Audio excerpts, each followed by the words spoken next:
Welcome back to the channel, everybody. My name is Big Chetty, and I know things look a little bit different. Camera's a little more zoomed in. I got the green screen up. What's going on? I know. Basically, we got the new look. I got the green screen going. I'm gonna put some footage in the background so the ADHD viewers can watch and stay more engaged. Hopefully, that's the idea. But today we're talking about the Mario Galaxy movie, which came out April 1st. This is my quickest and fastest movie review yet. I want to start out by saying that I'm a massive Nintendo fan as well as a massive Mario fan. I love Mario games, specifically the 3D games. Mario 64 happens to be one of my favorite games of all time. I love Mario lore. I love the items, the looks, the vibes, the music. There's a lot of great games in the Mario series. And I mean, come on, it's Mario. Everyone knows Mario. He might have the most recognizable face outside what? Mickey Mouse? He's got to be up there. I also want to preface by saying that I also enjoyed the first Mario movie. I thought it was a fun, solid movie. Yeah, it was a kids movie, but it was okay. I laughed a couple of times. I enjoyed the references, and I think everyone does an okay job of playing who they are. Chris Pratt as Mario is still a little weird to me, but it worked. And I feel pretty much the same about the Mario Galaxy movie, or Mario 2 here. It's pretty much just more of the same. If you enjoyed the first movie, you're probably going to enjoy your time here. If you're from a younger audience or have someone to watch this movie with that's part of a younger audience, you're probably going to have a good time. It's around the same level of quality. I'd say maybe slightly worse or slightly not as good, and we'll get into that later in this video, but it's okay, man. To give you a brief synopsis of the story, which I will do my best to avoid spoilers. I'll try to keep spoilers for the other half of the video, but it's really hard to talk about this movie without talking about spoilers because there's not really a lot to talk about besides the spoilers, because that's kind of what this movie is. So, um, to give you a brief synopsis, yeah, it's basically just instead of Bowser taking Princess Peach like we're so used to with many Mario titles, it's Bowser Jr. taking Princess Rosalina from Mario Galaxy in order to build the Koopa Death Star. But you wouldn't really know that because they don't really spend a lot of time or a lot of emphasis on that story. And that's going to bring me to my first negative for the film. I really feel like a lot of the things that I was complaining about with the first movie, or the things I think a lot of people were complaining about with the first movie, are still very valid here. The pacing, I think, is completely off. The pacing is everywhere. There's a lot of plot points that are just kind of thrown in your face that are either like solved immediately or kind of just like brushed aside and sort of not brought up ever again. And again, for a younger audience, that might be fine, but for the uncles, the aunts, the dads, the moms bringing the young ones to go watch this film, you may struggle with this a little bit. I know I did. So that I think really hurts the movie. Like the pacing is so off, and I think it hurts the plot so much that it's to the point where it feels like I'm missing a movie. I don't know if anyone else feels like that, but it feels like I'm missing the Mario 2. This is Mario 3. If they were planning on making multiple Mario movies, which let's be honest, they're going to do that because these are going to print money like it's no one's business. It feels like I'm missing one. I'm missing the Mario Sunshine movie. I guess if we're gonna go in chronological order, or I guess the Mario 64 movie. Point is, it feels like I'm missing a movie, and they introduced a lot of new characters in this movie. So obviously Yoshi, he was in the trailer, played by Donald Glover, which is very strange, but it works. He was cute. It was fine. He was introduced in Mario World, so like we could have got the Mario World movie. Like I don't know, because the lore is kind of all over the place. And I would also argue that Mario lore and storytelling isn't the strongest of all Nintendo's IPs. It's kind of just like, yeah, Bowser takes the princess and we're going to go on an adventure. And that's totally fine. But for a movie, we just need a little more, not direction. There is great direction. It's just we need to stay on track, if that makes sense. There is a path forward. We just need to stay on it, if that makes sense. But because it feels like we're missing a movie, it feels like we're missing an opportunity to really flesh out these characters. Again, it is a kids movie, but it would be nice to have a little more time to get to know these characters, their motivations, their loves, their hates, whatever. Just a little more time to let that flesh out, because I found Bowser in this movie. It feels like this is sort of like the come down of his character arc. If the first movie was him on the rise up, it feels like we're missing the climax in the middle. Bowser sort of has this uh switching sides moment where he's like, you know what? I have been bad. I'm trying not to be bad. I'm so sorry I've been bad. I'm gonna be good. I'm gonna be good, Mario. For you, Mario, I'm gonna do it. And there's a point where he kind of like sacrifices himself for Mario, not in a major way, but enough where it's like this is a pretty big sacrifice to make for your mortal enemy, but okay. And then he sort of gets taken out of that situation, and they sort of never like really talk about that ever again. Where like he doesn't really fight with the good and evil. Not that I expect Bowser to have a great moral compass or the character arc of something that wasn't a part of a kids movie, but like it's just so rushed and like weird. Like okay, I guess, sure. And if you watch other people's reviews of this movie, you may find similar opinions that people are saying things are too rushed, the pacing is off, plot points are pretty much solved almost immediately or dropped completely. The Princess Peach arc with Toad, it feels like she just solves stuff a little too easily, maybe with Toad, or kind of things just kind of keep happening and stuff's just happening on screen because it's a movie and there's not really a point to anything. They also skip over like a really big part of Yoshi's origin story, at least where he came from or how he came to in this world or this Mario universe. We got a little bit of the Baby Mario stuff later in the movie, which is sort of a reference to Yoshi's original origins or how he got his own game and stuff like that. But the way they sort of introduced Yoshi, I thought it was fun and creative. I actually thought it was probably one of the funnier moments in the movie. His little montage in the beginning. If you've seen the movie, you know what I'm talking about. But other than that, like it feels like we skipped a movie where we get to learn more about Yoshi, and even some of the stuff Mario and Luigi were doing. We're just kind of like, okay, is something going to happen here? Like, it just feels like there's a lot missing. But for me, as a reviewer, for my money, one of the biggest mistakes this movie made wasn't actually something they did in the movie. It was something the marketing team or at Nintendo or whoever was in charge of this decision, something they did outside of the movie that I think actually hurt the movie quite a lot. And if you have been following any sort of internet gaming news lately, you would know, or I mean, if you're on Twitter, you would saw Nintendo tweet it out.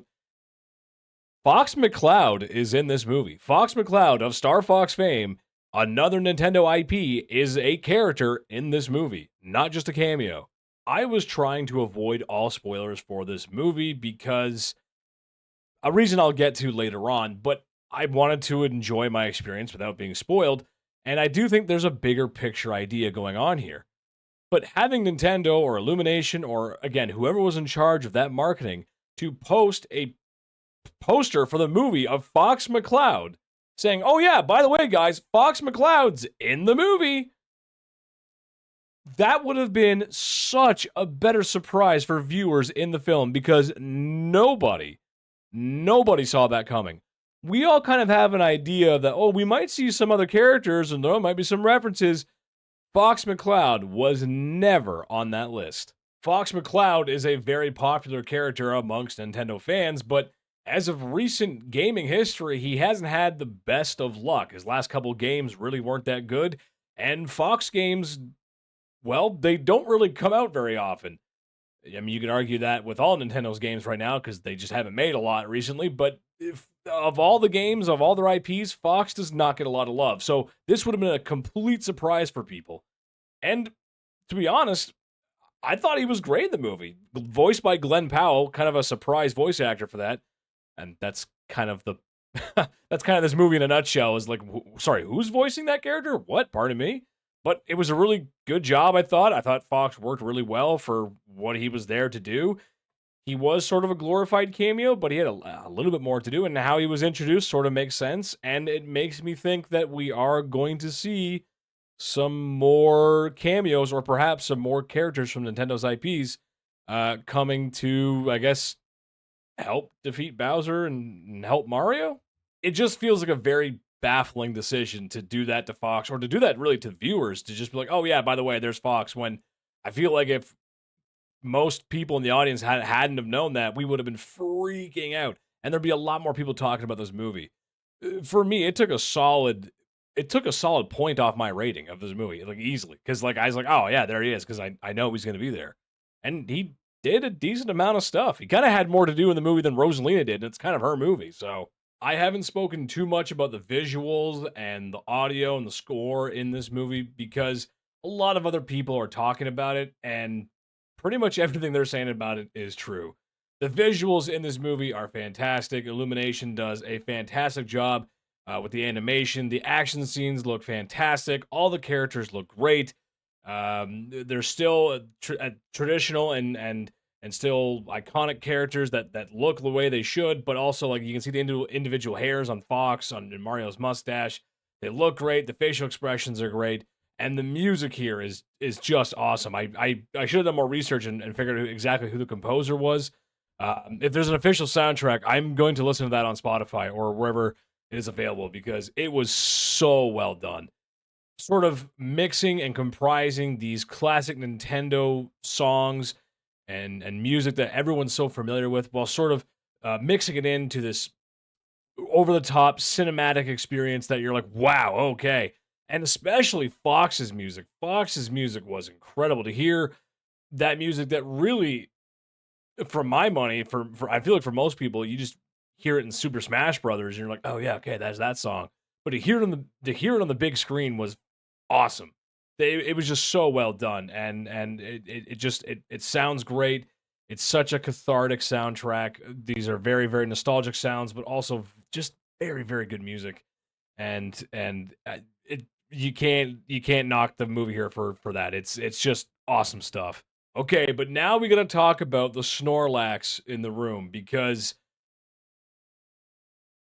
the big question is: are we building a Smash Bros. Cinematic universe? And that's what I'm coining it right now. Quote Chetty on it, quote me on it. I'm calling it the Smash Bros. Cinematic universe. Is that where we are heading? I'm not sure. I don't think I need to tell you or anybody that the MCU has been extremely successful, both with audiences, critics, and of course, the amount of money that they were able to make off of that. I mean, come on, it was astronomical.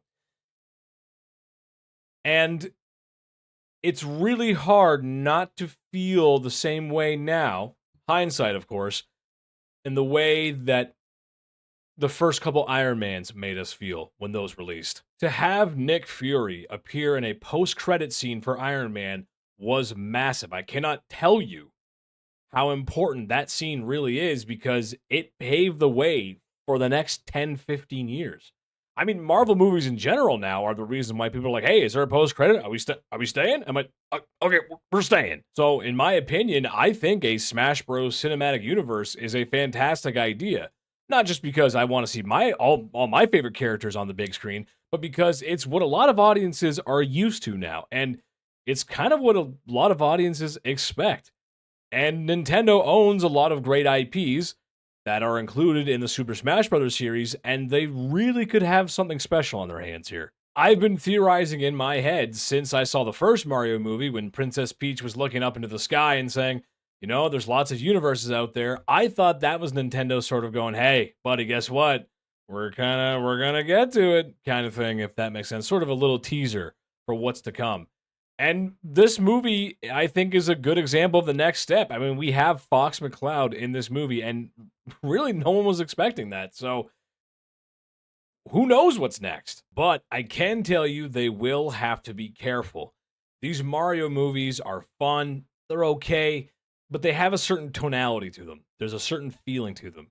And while a lot of these Nintendo characters probably will feel very similar, we can't have all these movies feel too similar. There has to be some difference. And some of the Nintendo characters are perhaps a little bit darker, a little more I'm gonna say grown up, but more adult themes, and I hope they get to that in a way that's still tasteful for all audiences. What I'm getting at is it will be very difficult to meld all of these characters together into one film, into their Avengers or their Smash Brothers level film. I mean, who even is the Smash Brothers? Who's the Avengers level threat for a Smash Brothers movie? What, Bowser teaming up with Ganondorf? Is it Master Hand? Is it Taboo from the Subspace Emissary? I mean, come on, who even knows who that guy is? Sometimes it feels like I'm the only guy that played the Subspace Emissary. I freaking love that, man. Let me know in the comments below if you love that too. Like that was just the best, wasn't it? Come on. But with no third Mario movie anywhere in sight, no Fox McCloud movie anywhere in sight, and I believe the next film that they're sort of working on or have already started working on is the Legend of Zelda movie, which is supposed to be live action. I don't really know where they're going to go with this. And as a fan, I'm kind of skeptical, but I hope I'm wrong. I really hope I'm wrong. So if I had to rate the Mario movie, everything in it, everything around it, everything I loved about it, everything I hated about it, I would give this movie, I'm going to say a 6.2. It was a slightly above average movie. It's a kids movie. It is hurt by some weird marketing decisions. I think including Fox in the marketing was really stupid. And the story is just kind of a mess. Characters do things just to do things. And yeah, it is meant for a younger audience, but that doesn't mean it has to be messy or bad. That it does not mean that at all. And I will die on that hill. But with that said, guys, I want to thank you guys so much for watching. Thank you for leaving a like, leave a comment, subscribe for more videos coming, more big announcements coming, actually. And I will see you guys in the next video. Thank you so much. Bye.